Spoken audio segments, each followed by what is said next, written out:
Você sabe o que é integralidade?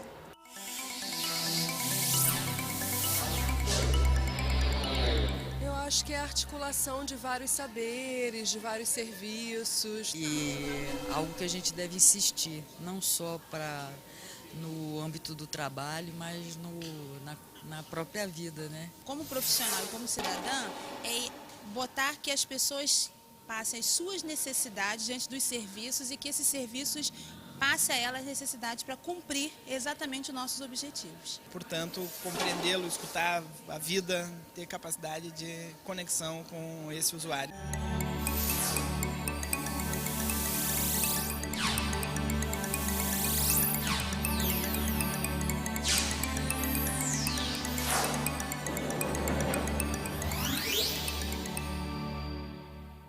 O 5º Seminário Nacional de Integralidade visa entender a integralidade em 3 eixos temáticos: o direito à saúde, o trabalho em equipe e a participação e os espaços públicos. E a partir desses eixos também pode ser discutida a relação entre profissionais de saúde e usuários. Integralidade hoje, né, tá muito mais claro e evidente, como um princípio, não como um princípio constitucional que ganha materialidade na prática e no cotidiano, né, dos serviços de saúde, das instituições de saúde, na participação dos diferentes sujeitos. Enfim, integralidade é um termo plural, ético e democrático. A integralidade, ela ganha materialidade e concretude. Ela não é um termo vazio, ela não é desprovida de sentidos. Ela é um termo polissêmico e um termo polifônico. O que eu quero dizer com isso? Que ela pode ter múltiplos sentidos, desde que esteja pautada uma perspectiva ética, política, voltada para a cidadania. Durante 3 dias do mês de setembro de 2005, a UERJ, Universidade do Estado do Rio de Janeiro, reuniu mais de 1000 participantes, entre profissionais de saúde e representantes da sociedade de cerca de 20 estados do Brasil. O 5º Seminário Nacional de Integralidade teve como objetivo discutir caminhos e experiências que levam à legitimação do reforço ao direito à saúde. A integralidade aparece no dia a dia das pessoas, a começar pela forma com que elas são atendidas no serviço de saúde. Cada vez que uma pessoa entra num serviço de saúde, encontro com profissionais de saúde, e que tratam essa pessoa não como uma coisa, não como objeto, não simplesmente como uma pessoa que tem uma doença, mas compreendem como um sujeito, como uma pessoa que tem medos, tem outras necessidades além do remédio ou do tratamento da doença que elas eventualmente têm. A gente está vendo e está aparecendo a questão da integralidade. A integralidade faz parte de uma trajetória escrita pelo ensino, pesquisa e serviço de saúde. Pontos que estão intimamente ligados e que ditam o sucesso ou fracasso de suas ações. A primeira questão é entender que a pesquisa não é estanque com relação à assistência e a ideia de uma assistência efetiva de qualidade não pode ser desvinculada dessas outras dimensões. Então, em primeiro lugar, é essa ideia de que existe uma conversa entre pessoas que estão inseridas nesses vários domínios no sentido de estabelecer parâmetros de entendimento entre eles, né? Como a integralidade implica no ensino, na pesquisa e na qualidade dos serviços? Apesar de estarmos sempre reafirmando o caráter polissêmico, polifônico da integralidade, mas essa característica de absorver valores éticos, ela é muito forte. E por conta disso, ela se caracteriza como um eixo que assume uma importância muito grande para nós repensarmos tanto a formação como o cuidado em saúde, a assistência à saúde e a formação para essa assistência. No entanto, 3 pontos precisam ser considerados na produção do conhecimento científico: a multidisciplinaridade, a transdisciplinaridade e a interdisciplinaridade.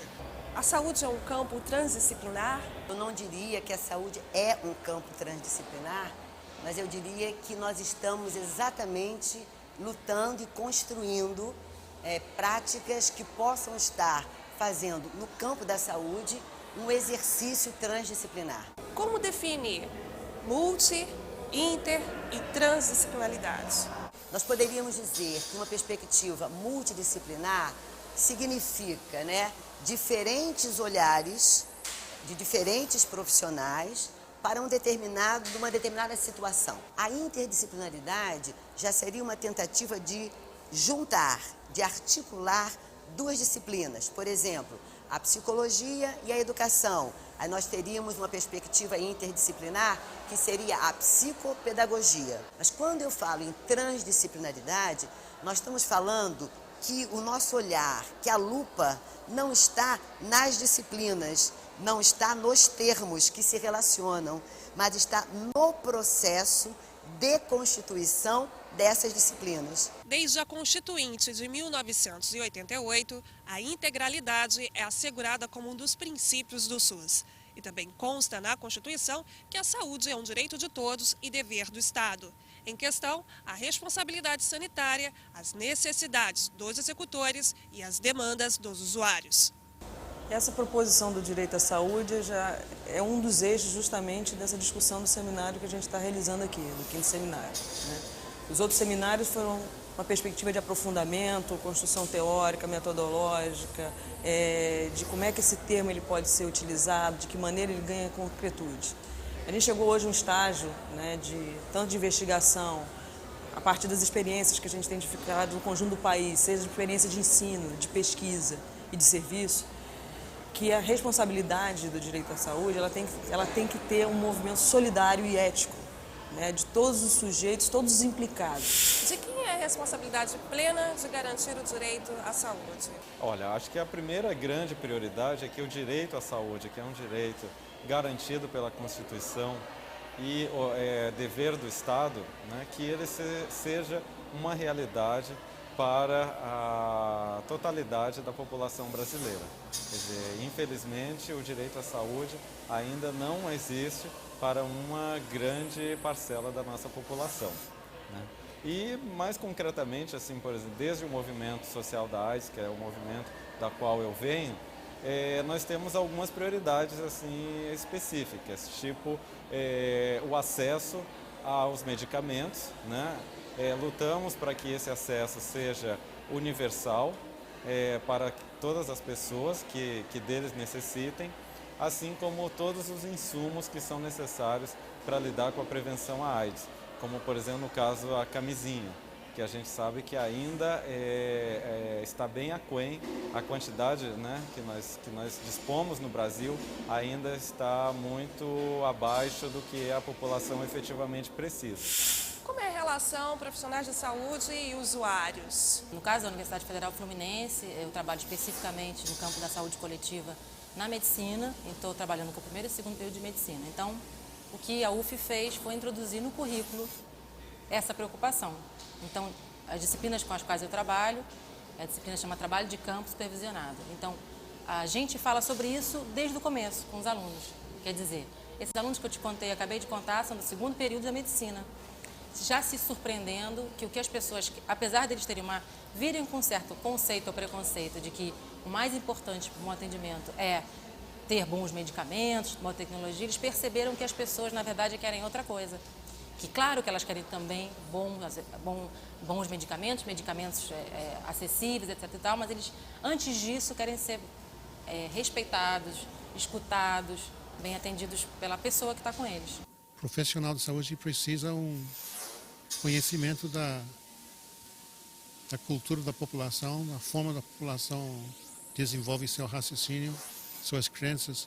Todas essas questões facilitam essa relação entre o profissional e o usuário. Um exemplo que a gente vem aprofundando é que o profissional de saúde se esforça para compreender as crenças religiosas dos usuários, né? Porque recorre a determinadas crenças religiosas para tentar alcançar sua melhoria na saúde, né? A gente vai incentivando os profissionais para abordar essa questão com maior respeito e cuidado com os usuários. A gente não pode, então, desprezar a dignidade humana e diversidade cultural, né?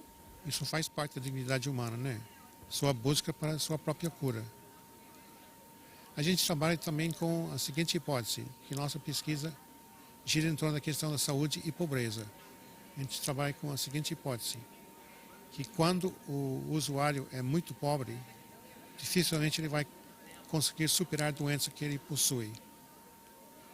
E mesmo que tiver tratamento médico, a gente acha que dificilmente ele supera a doença se não melhora as condições de vida dele. Um exemplo que a gente gosta de utilizar é, se o usuário não tiver uma renda satisfatória, como é que ele vai superar diabetes com alimentação? Que, a nosso ver, é a cura principal de diabetes, passa pela alimentação que a pessoa desenvolve. E isso tem a ver com a renda dele, né? Para ele poder evitar os produtos que agravam a questão da diabetes, né? Tuberculose também. Se as condições de trabalho e moradia não são satisfatórias, dificilmente supera a tuberculose. A gente trabalha com essas questões também dentro da linha de pesquisa de pobreza e saúde. Nas suas pesquisas, como que as reclamações, as aflições dos usuários têm aparecido? O que a gente tem identificado é que as pessoas vêm apresentando uma queixa, né, hoje em dia, assim, que isso vem se tornando muito comum, que é uma queixa que a gente fala de sofrimento difuso.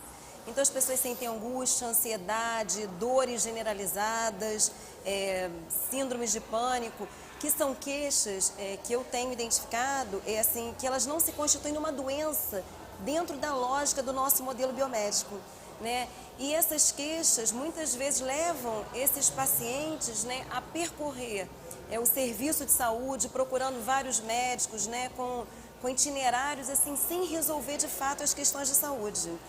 Então, elas acabam buscando em outros espaços, que são espaços terapêuticos fora do serviço tradicional, um meio para estar resolvendo essas suas questões. Para alcançar a integralidade, também é necessário levar em conta financiamento e qualificação profissional. Há uma escala de importância ou prioridades entre financiamento, recursos e equipamentos? O conceito de integralidade, o princípio da integralidade, ele é sempre o norteador de todo o nosso trabalho. Nós só conseguimos pensar em saúde pública se estivermos de acordo com o princípio da gratuidade, da acessibilidade e integralidade, ou seja, o todo, a saúde vista como um todo, está sempre presente no nosso trabalho. E hoje o Ministério Público busca, justamente, em busca deste princípio da integralidade, estamos exercendo um novo papel dentro da sociedade brasileira, qual seja a de negociador, a de intermediação de conflitos. Se antes o Ministério Público era principalmente uma instituição que buscava a acusação, que buscava a penalização das pessoas, hoje nós estamos buscando interagir com todos os atores sociais, interagir profundamente com os movimentos sociais, trazer essas pessoas para dentro da nossa promotoria de justiça e com isso construirmos, através do diálogo, o consenso necessário para que os atores sociais possam atuar de forma complementar, simultânea, conjunta e em rede. Como é que a integralidade ela costura tudo isso? Primeiro, chamando a atenção de que esse problema hoje, ou seja, esse estrangulamento na média complexidade, no que a gente pode dizer média densidade tecnológica no serviço de saúde, compromete a integralidade. Então, a discussão sobre integralidade, a avaliação sobre a integralidade nesse sentido, aponta a perspectiva de solução para esse problema. Então, é muito importante que o princípio da integralidade esteja presente na cabeça de qualquer gestor do SUS, porque sem a integralidade, os princípios do SUS eles ficam bloqueados. Porque não adianta você ter acesso, por exemplo, o hipertenso, ter acesso a medicamento, mas na hora que ele precisar fazer um monitoramento do seu sistema cardiovascular, ele não poder porque não tem acesso. Quem é o profissional do futuro? Olha, o profissional de saúde do futuro, a gente pode colocar que há uma certa disputa de possibilidades ou de perfis para o profissional de saúde do futuro. De um lado, a incorporação tecnológica e uma expectativa ou uma perspectiva de que a gente tenha no futuro um profissional com amplo domínio no uso de tecnologias duras, no domínio de equipamentos, no domínio de recursos de equipamentos e de metodologias avançadas do ponto de vista tecnológico. De outro lado, a gente também tem, pela própria complexidade da vida, pela complexidade de demandas vividas pelas pessoas, um profissional do futuro, de certa forma, recuperando a noção de encontro com os usuários das ações de saúde. Então, nós temos que pensar um profissional em formação que, ao longo de todo o seu processo, e não apenas em alguns momentos desse processo de formação, esteja em contato, vivenciando, construindo, tendo capacidade crítica de resposta, tendo capacidade de produção de cuidado em diversos cenários, em diversos ambientes, onde o processo do cuidado pode ser construído. Isso numa unidade básica de saúde, numa associação de moradores, num movimento organizado da sociedade civil, numa unidade ambulatorial, num centro cirúrgico, num CTI, num operatório e num pós-operatório. Que ele seja capaz de entender que o papel dele enquanto profissional é de dar respostas em qualquer momento dessa rede de construção do cuidado. Saúde e doença, cuidado e atenção, ação preventiva e curativa, individual e coletivo, são interdependentes. E se por acaso algum desses elos se rompe, o resultado final da ação fica comprometido. É preciso escutar e respeitar o direito de escolha do usuário. De que maneira a escuta, a atenção, o cuidado e o direito de escolha do usuário estão relacionados? A escuta, quando eu estou falando de escuta, eu estou falando da escuta não passiva, né? Eu estou falando de uma escuta ativa, que eu posso estar escutando você, eu posso estar ouvindo você, mas não necessariamente incorporando ou trocando, né? A ideia, por exemplo, da alteridade com o usuário, ela é fundamental nesse aspecto. Quer dizer, o direito de escolha da prática terapêutica, ela se coloca como uma questão central, tem que ser discutida a terapêutica. E o usuário ele tem que escolher sobre ela, ele tem que também ter um poder de decisão sobre ela, né? Se aquele medicamento ele tem que ser esclarecido sobre a função daquela terapêutica, da outra terapêutica, e ter as outras terapêuticas como terapêuticas não alternativas, mas práticas, pode ser não convencionais, ou melhor termo que lhe caiba, né?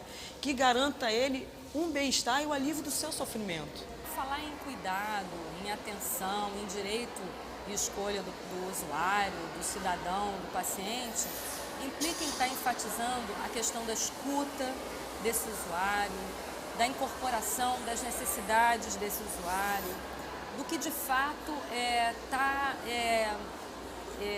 construindo essa demanda por saúde. Então eu acho que a importância que a gente tem que estar pensando nesses eixos, nessas questões, nesses conceitos, é estar incluindo de fato o olhar, a participação da população de várias maneiras, das várias maneiras possíveis, nas várias instâncias, nos conselhos, nos serviços, para a construção desse cuidado, para que esse cuidado realmente inclua essas demandas sociais, inclua as demandas construídas socialmente e que, de fato, essa atenção possa se dar de uma maneira integral.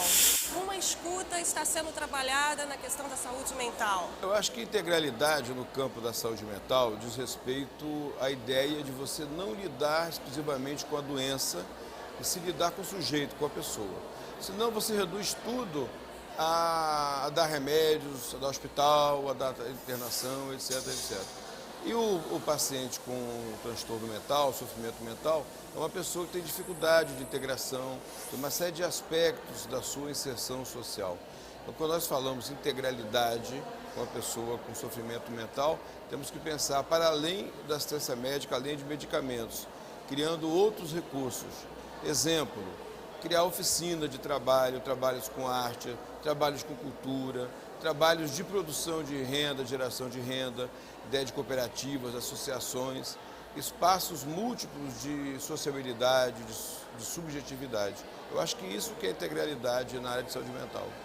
Um dos pontos de partida para a construção de valores da vida e da saúde é discutir as práticas sociais e respeitar a diversidade cultural. E para alcançar esse objetivo, a criação de elos teóricos e práticos entre integralidade e comunicação apresenta-se como um caminho. Como se dá a articulação entre comunicação e saúde? Esse grande eixo leva, então, a uma dimensão difusa de um sofrimento que o Vitor Vala me fez lembrar e me emocionou muito. Essa dimensão difusa de um sofrimento humano que bate às portas dos serviços de saúde. A gente não pode confundir a questão da saúde com uma questão mais ampla com oferta de serviços de saúde. São duas coisas bem diferentes. Mas os meus sentimentos, os meus sofrimentos, os meus estados de alma e as minhas necessidades vão muito além do que o governo me oferece em termos de serviços de saúde. Então, a minha demanda, ela se amplia em relação a outras políticas públicas para além das políticas de saúde, né? E aí eu pego de novo a comunicação. Em que a comunicação entra aí, né? A comunicação entra como um direito. O direito de você expressar de uma outra forma, que não seja exclusivamente através de conselhos de saúde, né, ao governo, expressar demandas por mais serviços de saúde, mais serviços públicos ou mais serviços privados, mas que você possa também expressar certas demandas que estão silenciadas por não terem como extravasar da sociedade para o espaço público. No campo da comunicação e saúde, quais são as ações mais promissoras? Se eu tivesse que agora falar de uma apenas, eu lembraria o âmbito do ensino nos cursos de saúde, no centro de ensino de saúde, como que a comunicação e saúde vem ganhando espaço progressivamente. Hoje é muito difícil, é muito raro um curso que forme profissionais de saúde em qualquer nível que não contemple, de algum modo, o tema da comunicação. Como são trabalhados o social e a saúde diante da diversidade cultural? Na realidade, são dois desafios que eu diria que têm uma dimensão muito parecida. Por um lado, a organização de estratégias de comunicação que possam chegar à população sem os vícios que nós tivemos até agora, onde com práticas de informação nós tivemos práticas de disciplinamento, práticas de adestramento da população. Então, muitas vezes, o problema da informação, ele passa a ser um problema de uma informação diferente, de um contexto, de uma cultura diferente e, portanto, não temos um déficit, temos uma incapacidade de perceber a informação, a cultura que existe em parte relevante dos segmentos da população, principalmente da população nas periferias dos grandes centros, principalmente a população que tem uma formação cultural mais diversa. E se você deseja saber mais ou aprimorar seu conhecimento, o LAPS, Laboratório de Pesquisas sobre Práticas de Integralidade em Saúde, do Instituto de Medicina Social da UERJ, disponibiliza artigos, livros e um site sobre o assunto. Acesse www.lapis.org.br. A publicação mais recente é a coletânea do projeto Integralidade, Construção Social da Demanda, Direito à Saúde, Trabalho em Equipe e Participação em Espaços Públicos. O 5º Seminário Nacional de Integralidade também traz o lançamento da 2ª edição, coletânea Cuidado, as Fronteiras da Integralidade.